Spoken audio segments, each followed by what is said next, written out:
The unexpected choice Dai Chen stood before the holographic display, her weathered hands clasped behind her back as she studied the roster of candidates. The observation deck of the Korvathi orbital station hummed with alien technology. Casting blue and silver light across her concerned face, she had mere hours to select Earth's representative for the Alliance trials. And the original candidate had withdrawn in fear. "You cannot be serious."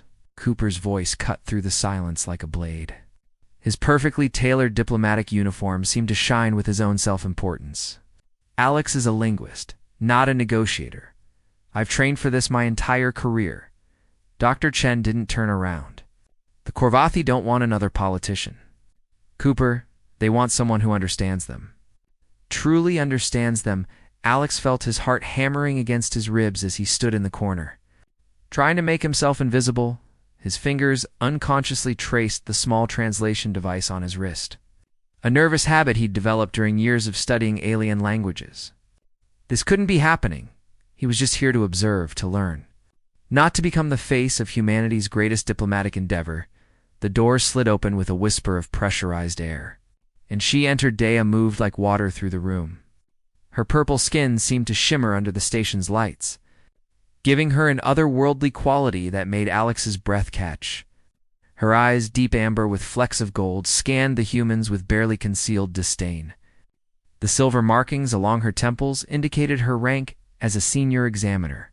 "One of the Korvathi's most respected trial masters. You have made your selection." Her voice wasn't a question but a statement. The universal translator rendered her words with a slight melodic quality that reminded Alex of wind chimes. "I have." Dr. Chen finally turned, her expression neutral. Alex Mercer will represent Earth. Aya's gaze fixed on Alex, and he felt suddenly exposed. As if she could see every doubt, every fear, every inadequacy he'd ever felt, her expression remained cool and unreadable. This one. She gestured toward Alex with a graceful movement that somehow managed to convey complete dismissal. He lacks the confidence, the strength, the conviction needed for the trials. Surely Earth has better candidates. Cooper stepped forward eagerly. "I would be honored too. The choice is made," Dr. Chen interrupted. Though Alex could see the worry in her eyes, Alex has spent 5 years studying Korvathi culture, language, and philosophy. If anyone can pass your trials, it's him. Aya circled Alex slowly, evaluating him like a scientist examining a specimen. She stood close enough that he could smell something like ozone and starflowers. A scent he remembered from somewhere deep in his memory. Her height matched his own. Unusual for a Korvathi female, and for just a moment. Something flickered in those amber eyes, recognition perhaps. Or maybe just curiosity. "Very well," Aya said finally. "Stepping back, but understand this. Human. The trials are designed to expose weakness, to strip away pretense and reveal the truth beneath. 90% of candidates fail. Many do not survive with their minds intact, and She paused, her purple lips curving into something that wasn't quite a smile. "I do not believe humanity deserves this alliance. I will ensure the trials prove me correct." Alex found his voice, surprising himself with its steadiness. "Then I'll prove you wrong for the first time." Genuine emotion crossed Aya's face. Surprise, quickly masked. "We shall see. The preliminary tests begin tomorrow at dawn. Do not be late." She turned to leave, then paused at the doorway. "And human. Whatever you think you know about us, whatever you've studied in your books and recordings, forget it. The trials will show you the truth. And the truth is rarely kind." The door closed behind her, leaving a silence heavy with unspoken tension. Cooper laughed bitterly. "Well, at least when you fail, they might give me a chance." But Alex wasn't listening. He was staring at the door at the space Aya had just occupied. Because in that final moment, when she'd paused, he'd seen something in her expression that shocked him. Not just doubt or disdain, but something deeper. Something almost like pain. And suddenly he was remembering a day 7 years ago. A brief cultural exchange program, a young Korvathi student with purple skin and curious eyes, teaching him about harmonic resonance, about the way emotions could be translated into frequencies, about hope for understanding between species. Could it be the same person? Had she forgotten? Or was she simply pretending not to remember? Darchen placed a hand on his shoulder, pulling him from his thoughts. Alex, are you ready for this? He thought about the years he'd spent preparing. The countless hours studying Korvathi psychology, the secret techniques he'd developed. Combining human empathy with alien emotional science. He thought about Aya's expression, about the challenge in her eyes, about the way his heart had responded to her presence in a way he didn't fully understand. I have to be, he said quietly, because something tells me this is about more than just an alliance. Dr. Chen studied his face, then nodded slowly. Then get some rest. Tomorrow. Everything changes as Alex walked toward his quarters through the alien corridors. He couldn't shake the feeling that Aya had recognized him too, and that the trials she'd designed weren't meant to test humanity's worthiness. They were meant to protect her from something, perhaps from the very connection he'd felt the moment their eyes met, perhaps from the memory of a brief friendship that had meant more than she wanted to admit. Station's artificial night cycle dimmed the lights, casting long shadows somewhere in this floating city. Aya was preparing tests meant to break him, and somewhere in his heart, Alex was preparing to do the impossible, not just pass her trials, but reach the person he suspected still existed beneath all that ice and protocol tomorrow. The games would begin, but neither of them truly understood what they were about to unleash. The hidden connection, the testing chamber stretched before Alex like a cathedral of light and shadow. Crystalline walls pulsed with bioluminescent patterns that responded to thought and emotion, making the space feel alive, sentient, watching. Kai and Sarah stood in the observation gallery above, their faces pressed against the transparent barrier, anxiety written clearly in their expressions. Remember, Kai's voice crackled through Alex's earpiece. The Korvathi tests aren't just about intelligence, they're about emotional authenticity. They can sense deception at a molecular level, Sarah added nervously. 17 humans have attempted these trials in the last decade, only to pass the preliminary rounds, and neither made it to the finals.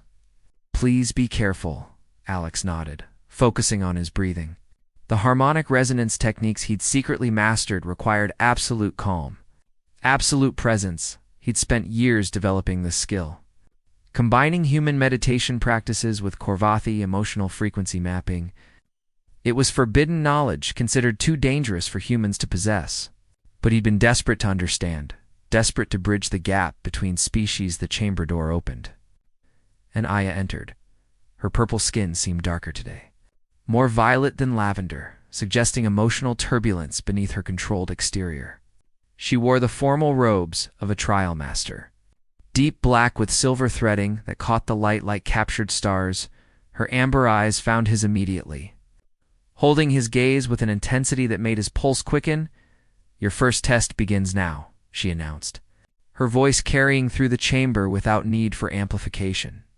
You will be presented with a series of Korvathi emotional scenarios.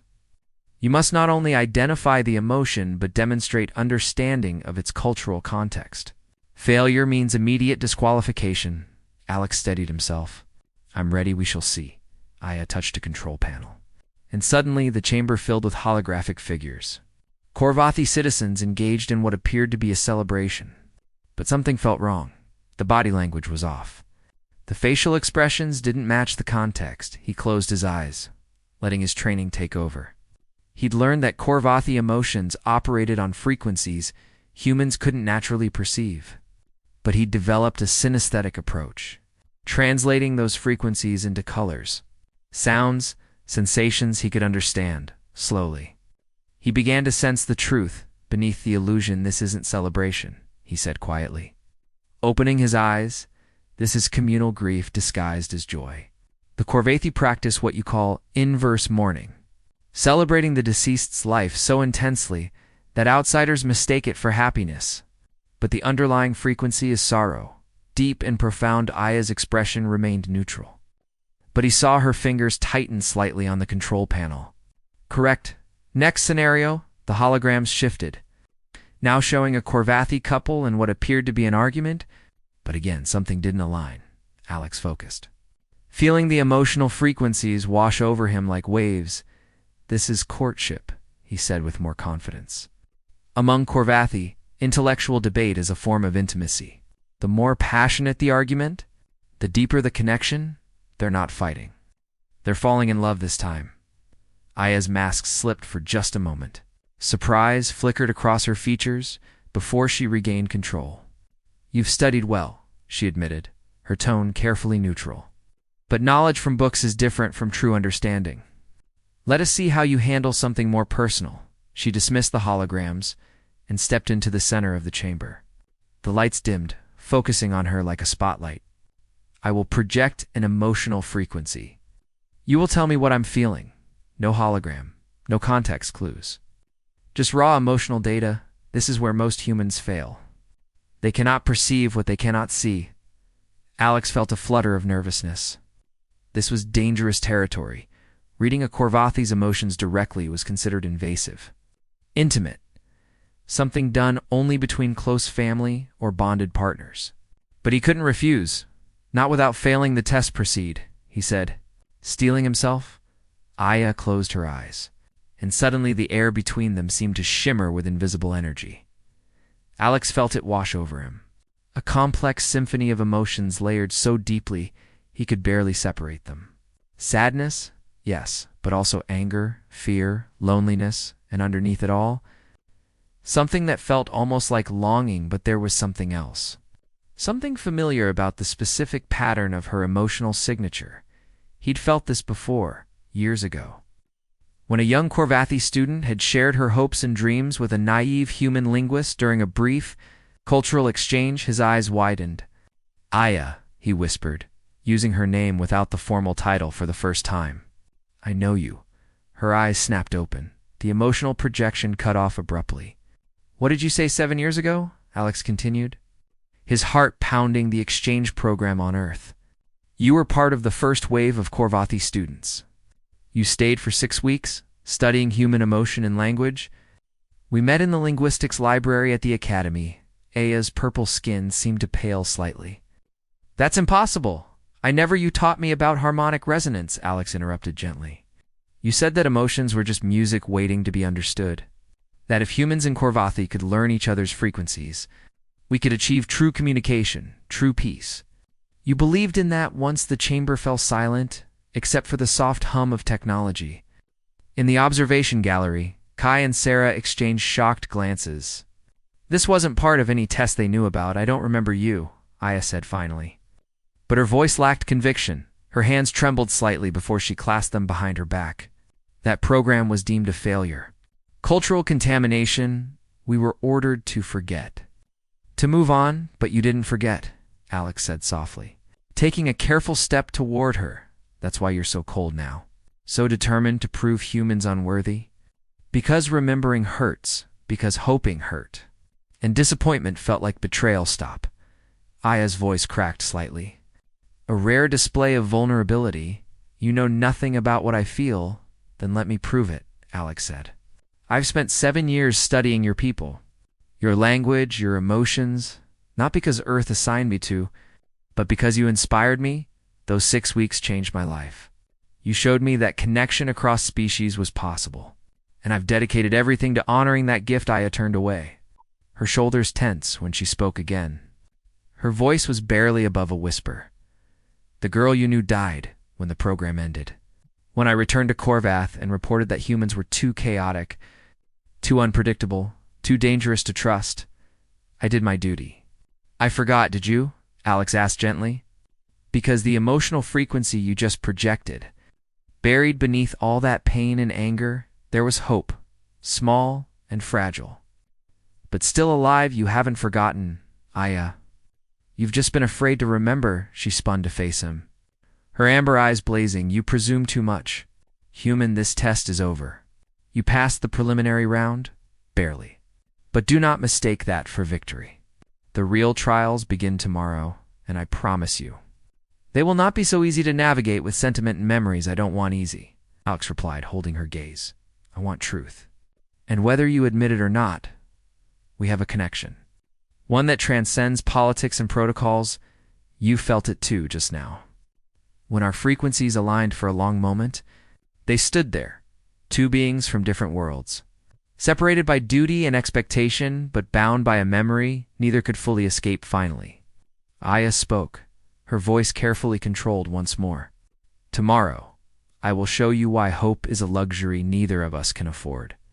The final trial will strip away everything you think you understand about me, about yourself, about the possibility of our species coexisting, and when it's over, you will understand why I choose logic over sentiment. Always she turned and left the chamber, her robes swirling behind her like shadows, leaving Alex standing alone in the fading light in the observation gallery. Sarah touched her communication device. What just happened down there? Kai shook his head slowly. Staring at Alex through the barrier, I think we just witnessed something unprecedented. Our representative and their examiner have history. This changes everything below. Alex remained motionless.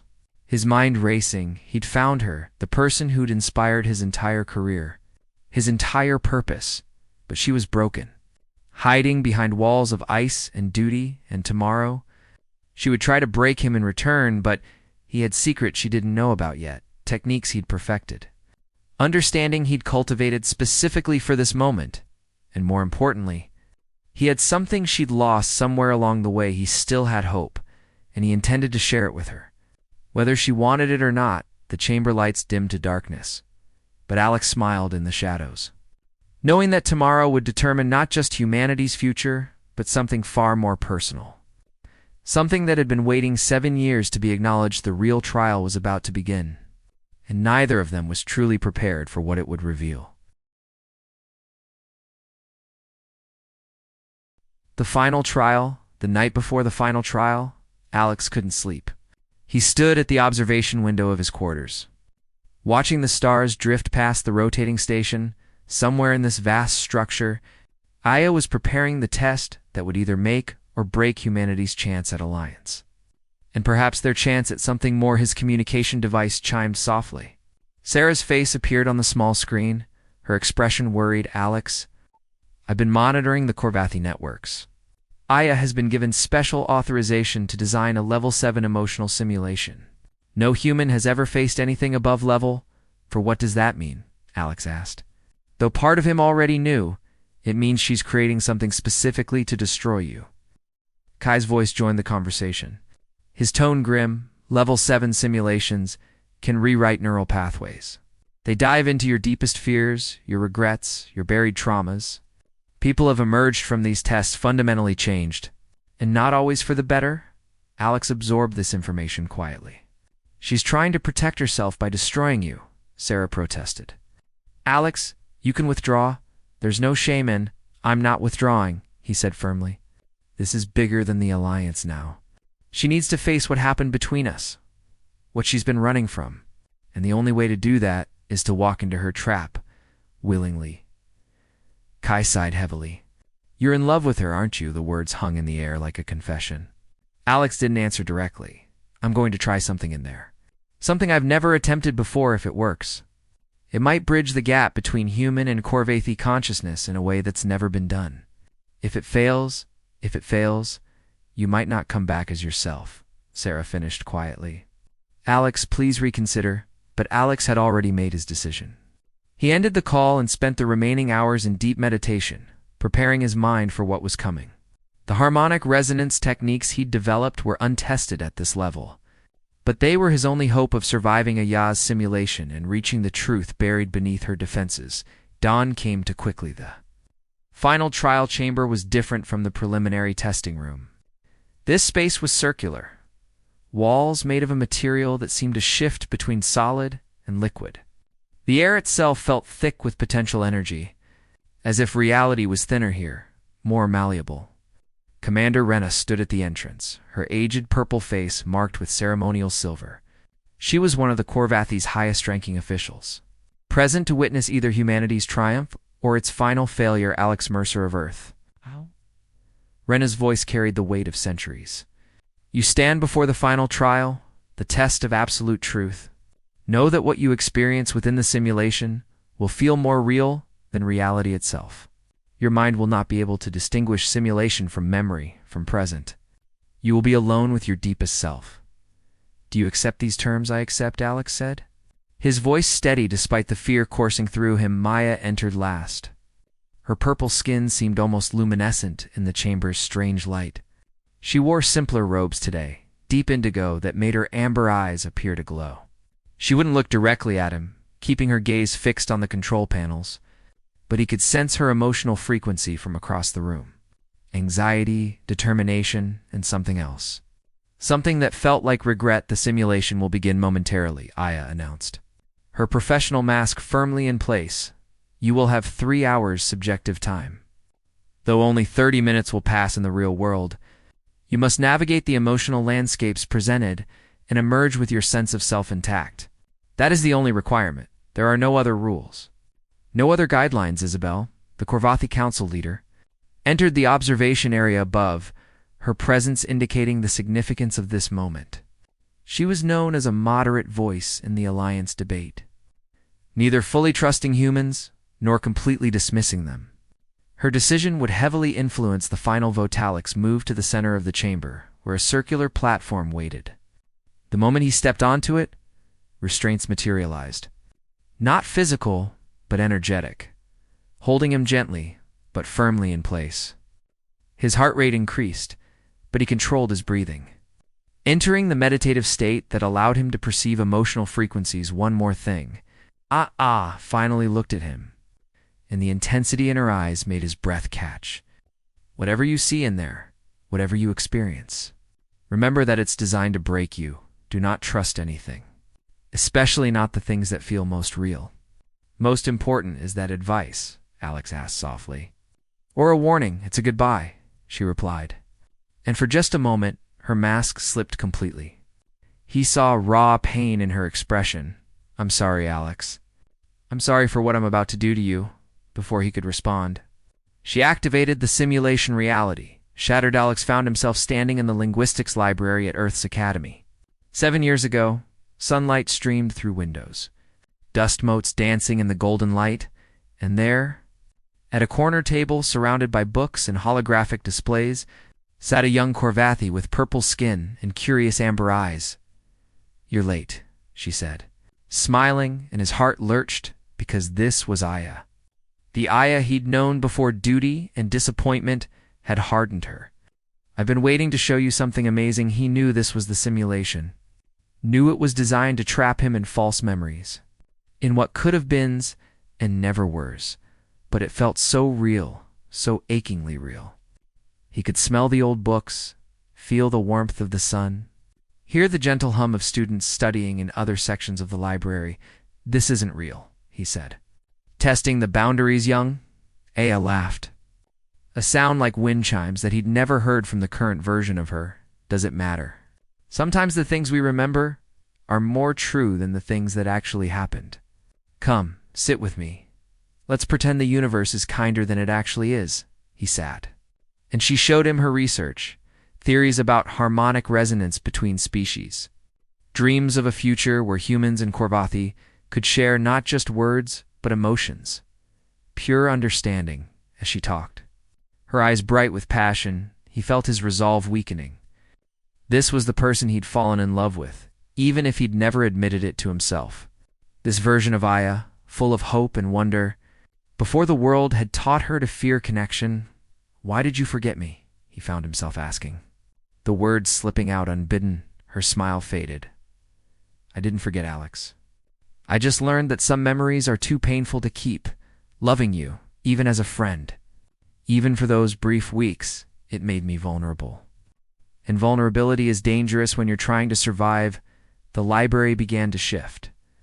Walls dissolving into something darker, he was now standing in a Korvathi council chamber, watching a younger Aya deliver her report on the human exchange program, her voice cold and clinical as she recommended terminating all future cultural exchanges.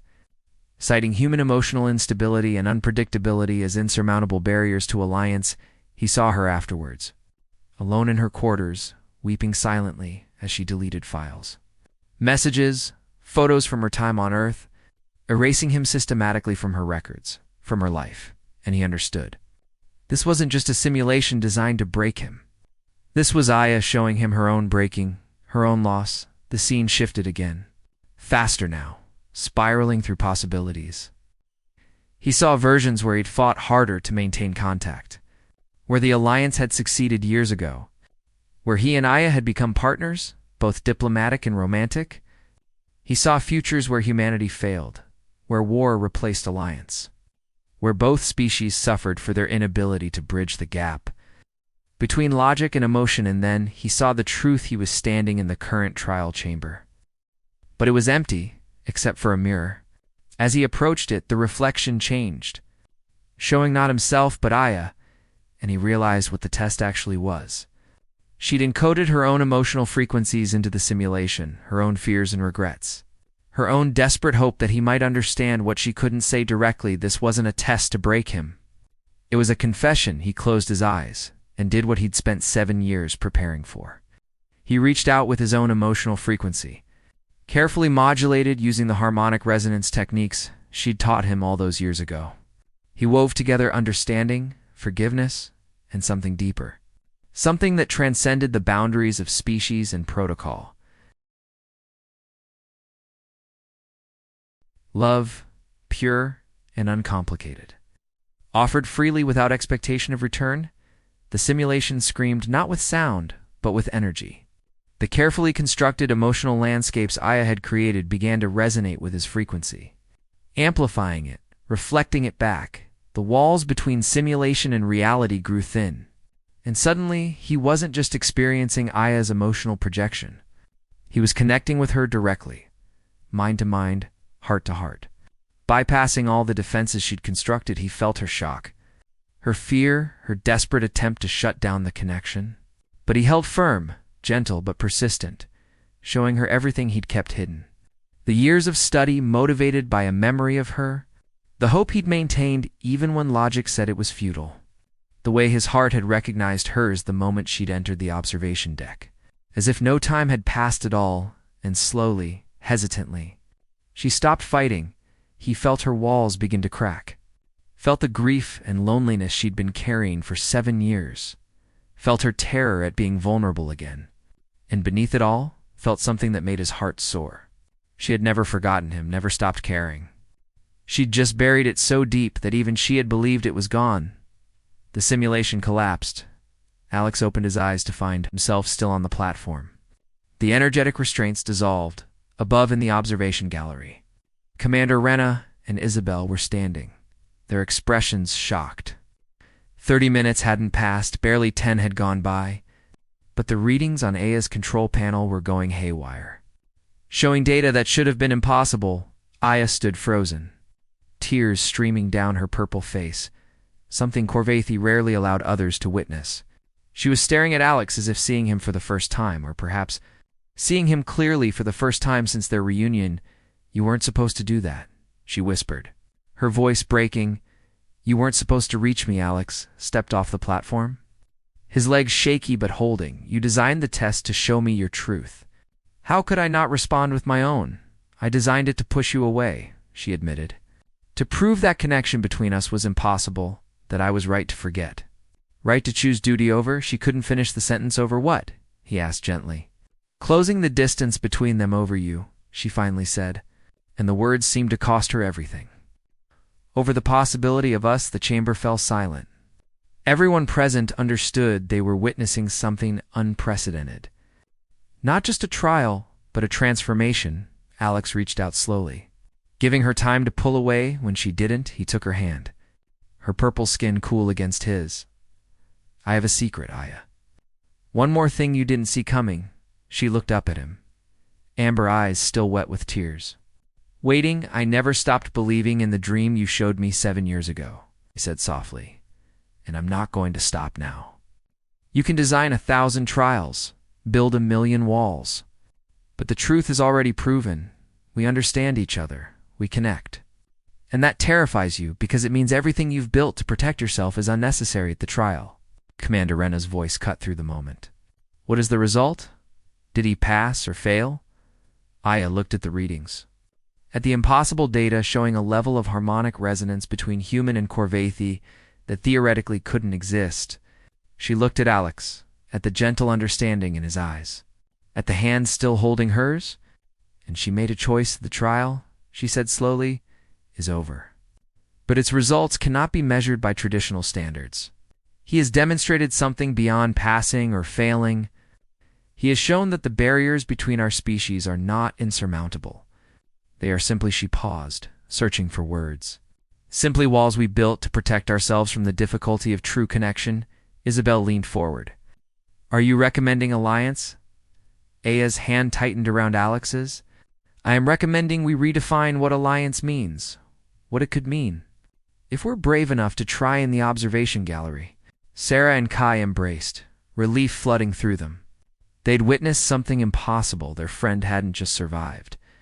He'd changed the entire framework of the test itself, but Alex knew the real trial was just beginning. Because institutional approval was one thing, personal truth was another, and as he looked into Aya's eyes, seeing the fear and hope warring within them, he understood that winning her trust would be harder than any simulation. Come with me, Aya whispered suddenly, so quietly only he could hear. I need to show you something. Something real, not a simulation or a test. Just truth. He nodded, and together, still holding hands, they left the trial chamber, leaving behind shocked officials and protocols yet to be written. Walking into unknown territory where the map would have to be drawn as they went, the final trial had ended. But their story was just beginning. And the most dangerous territory they would have to navigate wasn't diplomatic negotiation or institutional approval. It was the frightening, exhilarating space between two hearts learning to trust again after years of protective isolation. Learning to hope again when hope had proven painful before, and as they walked through the corridors of the station, purple skin and pale skin, amber eyes and human warmth, they began to write a new chapter, not just for their species, but for themselves. The revelation: the observation deck was empty when Aya led Alex inside. Stars stretched endlessly beyond the transparent walls, making them feel suspended in infinity. She hadn't released his hand, and he noticed her fingers trembling slightly against his palm. After I returned to Corvath 7 years ago, she began, her voice barely above a whisper, I tried to erase everything. Every conversation, every moment we shared. But there was one thing I couldn't delete. She pulled out a small crystalline device. Activating it with a touch, holographic images bloomed in the air between them. Recordings of their time together in the Earth Library. Aya had kept them all, hidden away but never truly forgotten. I watched these when the loneliness became unbearable, she admitted, her purple skin darkening with embarrassment. I told myself it was academic interest, studying human behavior, but I was lying. I was just missing you, Alex. Felt his throat tighten with emotion. Then why push me away now? Why design a trial meant to break me? Because I'm terrified? Aya turned to face him fully, tears threatening again. You make me feel things that Corvethi are taught to suppress. Hope, vulnerability, affection. What if I open myself to you, and it destroys everything I've built? What if connection between us is beautiful, but ultimately impossible? What if it's not? Alex countered gently. What if the only thing making it impossible is fear? He reached up slowly, giving her time to move away when she didn't. He cupped her face with his free hand. Her skin was cool and smooth, unlike anything he'd ever touched. But it felt right, natural, as if his hand had been made to rest there. I need to tell you something, he said. The harmonic resonance techniques I used in the trial, I didn't just learn them from books. I've been developing them specifically for this. For you, every frequency I studied, every emotional pattern I mapped, it was all to understand you better, to find a way to reach you. Aya's eyes widened. That's forbidden knowledge. If the council knew you'd been practicing Corvathi emotional manipulation, it's not manipulation. Alex interrupted softly. It's communication. It's me learning your language in the deepest way possible. Learning to feel what you feel, to understand not just your words, but your heart. Why? She whispered. Why would you risk so much? Because 7 years ago, a brilliant Corvathi student showed me that different species could understand each other if they tried hard enough. He smiled, his thumb gently brushing her cheek. She inspired me to believe in impossible things, and I've been trying to honor that gift ever since. Even when she forgot she'd given it, Aya closed her eyes. Leaning into his touch, I didn't forget, Alex. I was just too afraid to remember, afraid that remembering would make the loss hurt worse. What loss? He asked. I'm right here. I've always been here. Waiting, she opened her eyes, and in them, he saw the walls finally crumbling. The loss of what we could have been if I'd been braver, if I'd fought harder to maintain contact.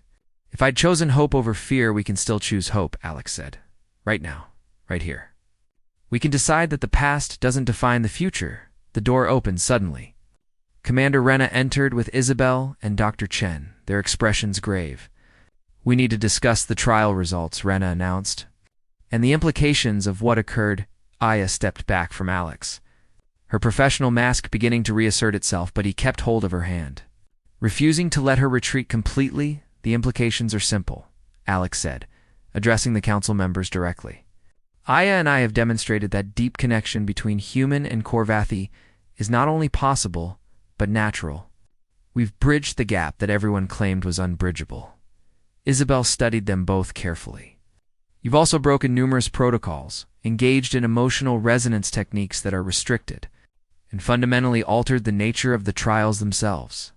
Some might say you've compromised the entire evaluation process, or, Dr. Chen interjected. They've shown us that the evaluation process itself was flawed. Based on assumptions about incompatibility that may not be true, Commander Rena moved to the window, her reflection ghostly against the stars. There is precedent for this, centuries ago. When Korvath first encountered the Velen species, initial trials suggested incompatibility. But to individuals, much like you, demonstrated otherwise, their connection became the foundation for one of our strongest alliances. She turned back to face them. However, there were also consequences. Both individuals were required to serve as permanent liaisons, living between both worlds, never fully belonging to either. Are you prepared for that reality? Alex looked at Aya, seeing the fear and hope still battling in her expression. I've been living between worlds since the moment we met, he said. The only difference now is that I won't be doing it alone. Aya's hand tightened around his, and when she spoke, her voice was stronger. I recommend full alliance approval, she announced. Not despite the emotional connection between myself and Alex, but because of it. If a Korvathi examiner known for anti-human bias can find genuine understanding with a human representative, then the potential for broader alliance is undeniable. Isabel nodded slowly in your relationship. How do you propose to manage the complications that will inevitably arise the same way any relationship manages complications? Aya replied, a hint of defiance in her tone, with honesty, patience, and the willingness to keep trying, even when it's difficult, for the first time since Alex had met her. Aya smiled, really smiled, and it transformed her entire face, making her look younger, lighter. It's more like the student he'd known years ago. The council will deliberate, Commander Rena said. But I believe I can predict the outcome.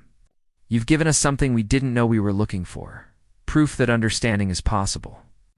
Now you must show us that it's sustainable. As the officials left, Sarah and Kai burst into the observation deck. We've been watching the broadcasts, Sarah said excitedly. The entire station is talking about what happened in the trial chamber. You're already becoming a symbol. Symbols are easy, Kai added more seriously. It's the reality that's hard. Are you two ready for what comes next? Alex looked at Aya. At the purple skin that had seemed so alien at first, but now felt familiar. At the amber eyes that held both fear and determination. At the woman who had inspired his entire journey. Ready or not, he said. We're doing this. Aya nodded together. The new alliance. 3 months later, the official alliance ceremony took place in Korvath's Grand Council chamber. Representatives from both species filled the space. A sea of purple skin and human diversity united in cautious hope. Alex stood on the raised platform in formal diplomatic attire, feeling the weight of expectation pressing down on him beside him. Aya wore the ceremonial robes of a cultural liaison, her purple skin adorned with silver markings that indicated her new role. Bridging worlds, she'd resigned her position as trial master. choosing instead to work alongside Alex in building the frameworks for human Korvathi cooperation. Nervous, she whispered. And he loved that she could ask now, could show vulnerability without fear. Terrified, he admitted. What if we can't deliver on what we promised, then we fail together, she replied. And somehow that made everything feel more possible. Commander Rena approached the podium, her aged face solemn. Today we formalize what two individuals proved possible. Alliance between Korvath and Earth. But let us be clear, this is not the end of difficulties. It is the beginning of the hard work of true understanding. The ceremony proceeded with traditional protocols. Signing of agreements, exchange of symbolic gifts, speeches about cooperation and mutual benefit. But Alex found his attention drifting to Aya, to the way her hand occasionally brushed against his, small gestures of reassurance that spoke louder than any formal declaration when it was his turn to speak. Alex stepped forward. 3 months ago, I entered a trial chamber expecting to prove humanity's worth through tests and challenges. Instead, I learned that worth isn't proven through trials but through connection, through the willingness to be vulnerable, to admit fear, to hope despite disappointment. He looked directly at Aya. Someone once taught me that emotions are just music waiting to be understood, that if we learn each other's frequencies, we can achieve something beautiful today. I'm honored to say that Earth and Korvath are beginning to learn that music together. The applause was polite but warm. Humans and Korvathi acknowledging the sentiment even if they didn't fully understand it yet. That would come with time, with patience. People like Alex and Aya building bridges one conversation at a time after the ceremony. They escaped to the same observation deck where they'd first truly reconnected. The stars seemed brighter now. Or perhaps everything seemed brighter. I have something for you, Alex said, pulling out a small device. I've been working on this with some Earth musicians and Korvathi sound engineers. I think you'll recognize the theoretical basis. He activated it. And suddenly, the observation deck filled with sound. But not ordinary sound. It was harmonic resonance made audible. Human and Korvathi, emotional frequencies woven together in patterns that created something entirely new. Something that belonged to neither species alone, but to both together. Aya's eyes filled with tears. You turned our connection into music. I turned our story into proof, Alex corrected gently. Proof that different frequencies can harmonize, can create beauty precisely because they're different. Not despite it, she moved into his arms, and he held her close, feeling the coolness of her skin against his warmth, feeling their hearts beating in different rhythms that somehow synchronized. I love you, she whispered against his chest. I'm still terrified of saying it, still worried about what it means. But I love you too, Alex replied, the words feeling both monumental and natural. And we'll figure out what it means together. The door opened, and Cooper entered, his expression complex. Congratulations, he said stiffly. You achieved what I couldn't. Alex studied his former rival. It was never a competition. Cooper, wasn't it?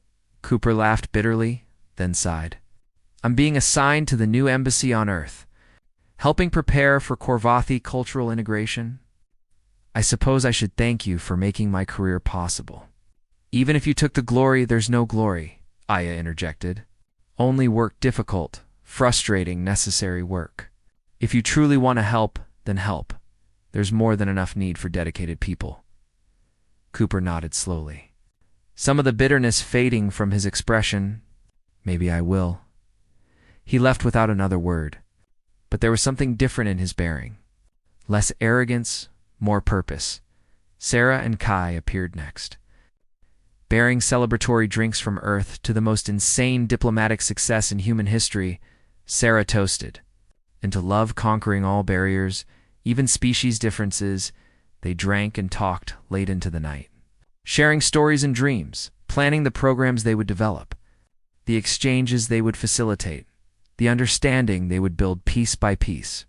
It wouldn't be easy. There would be setbacks and misunderstandings, moments of frustration and doubt. But as Alex watched Aya laugh at something Kai said, her purple skin glowing in the starlight, her amber eyes bright with genuine joy, he knew it would be worth it. Every difficult moment, every challenge, every sacrifice. Commander Rena found them there hours later. I thought you should know, she said. The Council has approved the first wave of joint human Corvathi research teams. 30 projects spanning science, art, philosophy. Your demonstration has opened doors we thought would remain closed for generations. It's just the beginning, Alex said. The real test is sustainability. Proving that our connection wasn't an anomaly but a template, then prove it, Rena replied. The universe is watching after everyone left. Alex and Aya remained, wrapped in each other's arms. Watching the stars' wheels slowly past. What are you thinking? She asked that 7 years ago. I met someone who changed my life, Alex replied. And that every day since has been a journey back to this moment. Back to you. What if it doesn't last? Aya voiced her lingering fear. What if the reality of building a life together destroys what we feel now? Then we'll build something new, Alex said firmly. That's what love is, Aya. Not a static, perfect thing, but a living, growing thing that changes and adapts. We'll have hard days and easy days, moments of doubt and moments of certainty. But we'll have them together. She lifted her face to his, and when their lips met, it was like harmonic resonance made physical. Two frequencies, finding perfect synchronization. The kiss was gentle at first, exploratory. Learning each other in this new, intimate way, then deeper, more passionate. Years of longing and denial finally released when they finally pulled apart. Both breathing heavily, Aya laughed, the sound bright and free. I spent 7 years trying to forget you, she said. And now I'm going to spend the rest of my life trying to make up for that lost time we have time, Alex assured her. Earth years, Corvath years, all the time we need. Promise me something, Aya said seriously. Promise that when it gets difficult, when the universe pushes back against what we're building, you won't regret choosing me over an easier path, I promise, Alex said, without hesitation. Because the easy path wouldn't have you on it. And a life without you isn't worth living. Not anymore. They stood there until dawn, two beings from different worlds, holding each other against the vastness of space, proving with every breath that connection was possible, that love could transcend biology and culture, and fear the alliance was official. The trials were over, but their greatest adventure was just beginning. Building a life together, navigating to cultures, creating something entirely new from the collision of different worlds, and as the station's artificial sun began to rise, casting warm light across purple skin and pale skin intertwined, Alex thought about the young linguist he'd been 7 years ago, desperate to understand. Desperate to connect. That young man would be proud, he thought. Proud that the impossible dream had become reality. That the barriers everyone claimed were insurmountable had fallen before the simple power of two people choosing to understand each other, choosing to hope, choosing love. Aya squeezed his hand. And he squeezed back. No words necessary, just the quiet harmony of two hearts beating as one, the future stretched before them. Uncertain and challenging and full of promise. And they would face it the way they'd faced everything else together. Always together. Writing a new story that would inspire others to bridge their own impossible gaps. To believe in their own impossible dreams. The trial of two worlds had ended in the only way it could. Not with victory or defeat, but with transformation. With two species learning that difference wasn't a barrier, but an invitation. An opportunity to create something neither could have achieved alone, and in the center of that transformation. Two individuals who had found each other across time and fear and duty, who had proven that love needed no translation, only the courage to be vulnerable, to be honest, to be brave. The stars bore witness to their beginning, and the universe held its breath, waiting to see what they would build together. What new harmonies they would create. What impossible things they would make possible through the simple act of choosing each other. Every day, in every way that mattered, this was just the start. But it was a beautiful start, and that was enough. The end.